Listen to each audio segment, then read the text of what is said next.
தேவன் என்னை தேடி ஓடி வந்தாரே. தொலைந்த ஆடு நான், பாதை அறியாதவன், என் மேய்ப்பர் என்னை கண்டு கூட்டி சென்றாரே.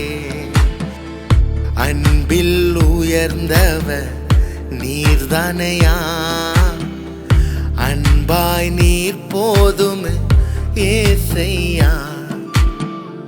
உலகில் சிறந்தவரும் நீர்தானையா, உறவாய் நீர் போதும் ஏசையா. நான் கண்ணீரோடும் கவலையோடும் தினம் வாழ்ந்த போதும் ஆறுதல் எனக்கு தந்தீரே.